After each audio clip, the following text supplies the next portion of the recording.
कर्म का रास्ता बहुत अजीब है। जितना आप इसे समझते हैं, यह उतना ही आपको आश्चर्यचकित करता है। ये लोगों को मिलाता भी है और उन्हें दूर भी कर देता है। कर्म के कारण ही कोई व्यक्ति कमजोर हो जाता है और कोई व्यक्ति शक्तिशाली। कर्म ही किसी को गरीब तो किसी को अमीर बनाता है। इस संसार में जो भी संघर्ष हो रहा है वो सब कर्म बंधन के कारण ही है। कोई भी व्यक्ति अपने विचारों, शब्दों या इंद्रियों के माध्यम से जो कुछ भी अच्छा या बुरा करता है, उसकी एक समान प्रतिक्रिया उत्पन्न होती है जो देर सबेर किसी न किसी रूप में उसके पास वापस आती है। जो जैसा बोएगा वैसा ही काटेगा। कर्म चक्र के नाम से जाना जाने वाला यह सिद्धांत व्यक्ति के जीवन को सतत रूप से नियंत्रित करता है। कर्म का नियम केवल बाहरी जीवन पर ही नहीं, आंतरिक अस्तित्व पर भी लागू होता है। सांसारिक पुरस्कारों और दंडों के अलावा कोई भी नेक या बुरा काम अंदर सुखद या अप्रिय कंपन पैदा करता है, जो मन में संतुष्टि या अपराध की भावना पैदा करता है। इसीलिए कहा जाता है कि इंसान को सिर्फ उसके बुरे कर्मों की ही नहीं, बल्कि बुरे सोच व व्यवहार की भी सजा मिलती है। जीवन में हर आदमी कोई न कोई कार्य कर रहा है। इस प्रकार अच्छे या बुरे परिणाम निरंतर निर्मित होते रहते हैं। ये फल उस व्यक्ति को मिलते हैं जो कर्म करता है। इनमें से कुछ परिणाम इसी जीवन में व्यतीत हो जाते हैं और अन्य लंबित हैं, जो अंततः उपभोग करना पड़ता ही है। ऐसे लंबित परिणामों के प्रभाव आत्मा द्वारा एक जीवन से दूसरे जीवन में जाते समय अपने साथ ले जाते हैं। इस प्रकार लंबित परिणाम वह आधार बन जाते हैं जिस पर किसी के अगले जीवन की गुणवत्ता निर्धारित होती है। उस जीवन में फिर से कार्य परिणाम उत्पन्न करते हैं, वही एक और जन्म का कारण बनते हैं। कुछ अकारण कर्मों और कुछ अन्य कर्मों के फलों की श्रृंखला से प्रेरित होकर व्यक्ति जन्म जन्मांतर तक चलता रहता है। व्यक्ति के कर्मों का भार एक जन्म से दूसरे जन्म तक आत्मा द्वारा वहन किया जाता है। मनुष्य अपने कार्यों के अनुसार विकसित होता है। कारण और प्रभाव का चक्र मृत्यु पर भी नहीं टूटता। कर्म से कोई भी बच नहीं सकता। प्रत्येक कर्म का अनुकूल अथवा प्रतिकूल फल अवश्य ही भोगना पड़ता है। व्यक्ति को अपने कर्मों का परिणाम या तो इस जन्म में या अगले जन्म में भुगतना पड़ता है। लेकिन इसका मतलब यह नहीं है कि कर्म का सिद्धांत भाग्यवाद के समान ही है। कर्म का सिद्धांत इस दृष्टिकोण से सहमत नहीं है कि सभी घटनाएं एक अलौकिक शक्ति द्वारा पहले से तय की जाती हैं और मनुष्य का उन पर कोई नियंत्रण नहीं है। यह सिद्धांत किसी के विकास में व्यक्तिगत प्रयासों की भूमिका को नकारता नहीं है। इसके विपरीत यह आश्वस्त करता है कि किसी की भौतिक उन्नति और आध्यात्मिक उपलब्धि उसके अपने हाथों में है। कर्म संकट का सिद्धांत नहीं, बल्कि आशा का अग्रदूत है। यद्यपि वह एक निश्चित कर्म के साथ पैदा हुआ है जो किसी व्यक्ति की वंशावली, आनुवंशिकता और परिस्थितियों को निर्धारित करता है। व्यक्ति को सही भावना से धार्मिक कार्य करके अपने पिछले कर्मों से मुक्त होने की स्वतंत्रता है। आज का कर्म कल का कर्म है। जब कोई अपने बुरे आचरण को त्याग देता है और भविष्य में बुराई को त्यागने का संकल्प करता है, तो वह शीघ्र ही दुख पर विजय पा लेता है। स्वयं की दृष्टि से कर्म न तो अच्छा है और न ही बुरा। प्रत्येक कर्म आत्मा को जन्म और मृत्यु के चक्र में बांधता है। किसी भी साधना का उद्देश्य स्वयं को कर्मों के बंधन से मुक्त करना है। भगवद गीता ने मानव जाति को आध्यात्मिकता का विज्ञान और जीवन जीने का एक तरीका प्रदान किया है, जिसके द्वारा कर्म के सिद्धांत, कारण और प्रभाव के प्राकृतिक क्रम को पार किया जा सकता है। प्रकृति के नियमों में किसी मनमाने हस्तक्षेप से नहीं, बल्कि वैराग्य की भावना और ईश्वर में अटूट विश्वास के माध्यम से कर्म की जंजीरों को तोड़कर प्राप्त की जा सकती है। ऐसी भक्ति के माध्यम से व्यक्ति स्वयं को अपरिवर्तनीय आत्मा के रूप में खोजता है, जो कर्मों के बंधन से परे है। कारण और प्रभाव का नियम त्रुटिहीन, सार्वभौमिक और पूरी तरह से निष्पक्ष है। फिर भी किसी के वास्तविक स्वरूप का ज्ञान प्राप्त करके इसे पार किया जा सकता है। जब कोई स्वयं को अविनाशी आत्मा होने का एहसास करता है, तो वह वास्तविकता के उस दायरे को प्राप्त कर लेता है जो कर्म के बोझ समान है। फिर वह उस स्थिति में पहुंच जाता है जो किसी भी दुख से परे है। कर्म आपकी तार्किक और बौद्धिक क्षमता के आधार पर होती है। जब आप कर्म को समझने लगते हैं, तो आप घटनाओं और लोगों से बंधना बंद कर देते हैं और आपकी स्वयं की यात्रा प्रारंभ हो जाती है। अच्छी और बुरी बातें कर्म के आधार पर ही घटित होती हैं। जब समय अच्छा होता है, तो दुश्मन भी दोस्त जैसा व्यवहार करने लगते हैं। जिन लोगों के लिए आपने बहुत कुछ किया होता है, वो भी कभी कभी आपके दुश्मन बन जाते हैं।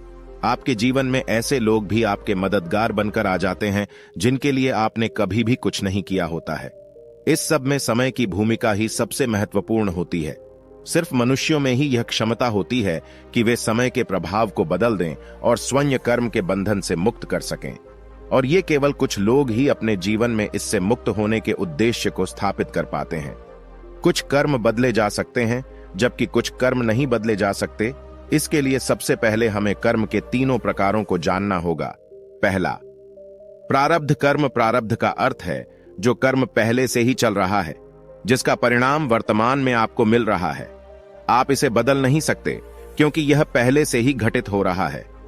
दूसरा, संचित कर्म, जिन्हें आप इकट्ठा करते हैं, जो हम अपने साथ लेकर आए हैं। संचित कर्म इकट्ठा किए गए वे कर्म हैं जिन्हें आध्यात्मिक क्रियाओं जैसे कि ध्यान आदि के द्वारा समाप्त किया जा सकता है। हम अपने संचित कर्मों को प्रार्थना, सेवा और लोगों में प्रेम व आनंद बांटकर भी समाप्त कर सकते हैं। सत्संग या सत्य का साथ, जो कि निश्चित रूप से ऐसे बुद्धिमान और दयावान लोगों की संगति में मिलता है जिनकी उपस्थिति में हम स्वयं को बेहतर और आनंदपूर्ण महसूस करते हैं, सभी प्रकार के नकारात्मक कर्मों के बीजों को नष्ट कर देता है। तीसरा, आगामी कर्म। आगामी का शाब्दिक अर्थ होता है जो अभी नहीं आया है। आगामी कर्म वे कर्म होते हैं जो अभी आपके सामने आए नहीं हैं, वे कर्म जो भविष्य में आने वाले हैं। यदि आप कोई अपराध करते हैं तो हो सकता है कि आप आज न पकड़े जाएं, परंतु इस बात की पूरी संभावना है कि आप भविष्य में पकड़े जाएंगे। ये आपके द्वारा किए गए कार्यों के भविष्य के कर्म हैं। हमारे मस्तिष्क पर हमारे कुछ कार्य इस प्रकार की मजबूत छाप छोड़ते हैं जो भविष्य के कर्म का रूप ले लेते हैं। आप किसी के भी साथ जो कुछ भी करते हैं वो आपको वापस मिलता है। यही कर्म का सिद्धांत है। इसलिए हमारे कर्म हमारे द्वारा किए जाने वाले कार्यों के आधार पर अच्छे या बुरे हो सकते हैं। गुड कर्मास, ये वो अच्छे काम हैं जो आप दूसरों के लिए करते हैं और फिर आप उन कार्यों में बंध जाते हैं। आपको उसके बदले में प्रशंसा या कुछ परिणाम मिलने की आशा होती है। मैंने बहुत सेवा की है या मैंने 10 वर्षों तक ध्यान किया है, इसलिए मुझे इसका कुछ भौतिक परिणाम मिलना चाहिए या मुझे इसके बदले में आध्यात्मिकता प्राप्त होनी चाहिए। कभी कभी लोग अच्छे काम करने के बाद भी दुखी हो जाते हैं क्योंकि उन्हें इसके बदले में कुछ प्रशंसा मिलने की आशा होती है, तो यह आशा कर्म बन जाती है। आप लोगों की भलाई अपने स्वभाव के कारण करें। जब आप अपने कार्यों के परिणाम से नहीं जुड़ते हैं तो आपके कर्म एक बंधन से मुक्त हो जाते हैं। इसलिए भगवान कृष्ण भागवत गीता में कहते हैं, अपने कर्मों के फल मुझे अर्पित कर दो। जब आप दूसरों की भलाई की कामना करते हैं तो आपके साथ भी अच्छी चीजें ही घटित होती हैं। यही प्रकृति का नियम है। बुरे कर्म, बैड कर्मास, जो कुछ भी दूसरों को नुकसान पहुंचाने की नीयत से किया जाता है, चाहे वो विचार हो या कार्य, वह बुरे कर्म कहलाते हैं। हमें बुरे कर्मों से दूर क्यों रहना चाहिए? हमें कुछ भी बुरा क्यों नहीं करना चाहिए? आइए इसे समझते हैं। यदि आप कुछ बुरा करते हैं तो आपकी नींद गायब हो जाती है, आपके मन की शांति भंग हो जाती है और इसके कारण आपका स्वास्थ्य खराब होने लगता है। कुछ न कुछ आपके मन को परेशान करता रहता है और जब कभी कुछ बात आपके मन को परेशान करती है तो आप कुछ भी सृजनात्मक नहीं कर पाते हैं और आप दुखी रहने लगते हैं। हमें दूसरे लोगों को धोखा क्यों नहीं देना चाहिए? इसका सीधा सा कारण यह है कि हम स्वयं यह नहीं चाहेंगे कि कोई और व्यक्ति हमें धोखा दे, क्योंकि जो कुछ भी हम दूसरों के लिए करते हैं वो हमारे पास वापस लौट कर आता है। जब आप किसी की प्रशंसा करते हैं तो आप उनके अच्छे कर्म का प्रभाव ग्रहण करते हैं और जब आप किसी की बुराई करते हैं तो आप उसके बुरे कर्मों का प्रभाव ग्रहण करते हैं। कर्म व ध्यान में संबंध क्या है? ध्यान आपके जीवन में एकाग्रता लाता है। यह जीवन के प्रति आपकी आकांक्षाओं को कम करने में मदद करता है। आपके अपराध बोध, शर्म तथा आरोप लगाने की प्रवृत्ति को कम करता है। यह आपको लालसाओं से रहित करता है और भौतिकवाद से दूर रहने में मदद करता है। इसलिए जैसा कि भगवान कृष्ण ने गीता में कहा है कि यह वो अवस्था होती है कि यदि आप कर्म करते भी हैं तो भी आप कर्म के बंधन में नहीं बंधते। इसी प्रकार जब आप दूसरों को और खुद को आरोप लगाना बंद कर देते हैं और जब अपराध बोध, दुख या शर्म की भावना के घने बादल हमारे अंतरात्मा से छंट जाते हैं तो हम मुक्ति को प्राप्त कर लेते हैं। यह मुक्ति सिर्फ तभी मिलती है जब आपको ध्यान के द्वारा अपने भीतर के परमात्मा का एहसास हो जाता है। नियमों के अनुसार कर्म का योग ही ईश्वर है। व्यक्ति को ईश्वर से नहीं बल्कि अपने बुरे कर्मों से डरना चाहिए, क्योंकि ईश्वर आपको माफ कर सकते हैं लेकिन आपके बुरे कर्म आपको कभी माफ नहीं करते। जीवन में किसी भी निर्णय को लेने से पहले उसकी अच्छाइयों और बुराइयों पर जरूर गौर करें। अपने विचारों और भावनाओं को कभी भी अनियंत्रित न होने दें, क्योंकि कर्मा आपके विचारों और भावनाओं को ही देखता है और उसके उपरांत आपको फल देता है। अगर एक इंसान गलत भावना से किसी कार्य को कर रहा होता है तो इससे नकारात्मक ऊर्जा का संचार होता है, जो समय आने पर उस इंसान को भोगना पड़ता है। अच्छी नीयत से किया गया कार्य किसी न किसी रूप में मनुष्य को बेहतर फल देता है। कई बार जब मनुष्य के विचार और भावनाएं दोनों ही नेक होते हैं और इसके बावजूद भी समस्याओं का सामना करना पड़ता है, तब उसका मनोबल नीचे गिरने लगता है। वह कर्मा को बुरा भला कहता है और ईश्वर को कोसने लग जाता है। ऐसा इसलिए होता है क्योंकि वह मनुष्य इस ब्रह्मांड के काम करने के तरीकों के बारे में नहीं जानता है। असल में यह ब्रह्मांड आपके लिए चीजों को ठीक कर रहा होता है।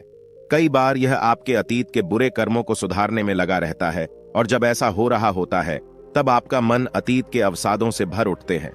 उस वक्त एक इंसान आग सा तपता है। क्रोध, लालच और आलस्य एक एक कर उस पर हावी होने लगती हैं और उसे फिर से पाप के दलदल में फंसाने का प्रयत्न करती हैं। ऐसे वक्त में अगर एक इंसान स्वयं को जितना हो सके संयमित रखने की कोशिश करने में लग जाता है और अपने बुरे समय को हृदय से अपनाता है, तो समय के साथ उसके बुरे कर्म नष्ट होने लग जाते हैं और उस इंसान की जिंदगी की नई शुरुआत हो जाती है। इंसान को अपने जीवन में आने वाली सभी परिस्थितियों का सम्मान से स्वागत करना चाहिए। यह उसके पुराने कर्म का ही नतीजा है जिसे वह वर्तमान में अनुभव कर रहा होता है। दूसरों को अपने ऊपर आए संकट का कारण समझना गलत है। इसके बजाय अपने भूतकाल में की गई बुराइयों पर मनन करें और ईश्वर से माफी मांगें। इस तरह से आप कर्मा के प्रकोप से सही सलामत बाहर निकाल सकेंगे। बुरी परिस्थितियों में ही वह अनमोल अवसर आता है जब इंसान चुनौतियों का सामना करके खुद को निखार सकता है।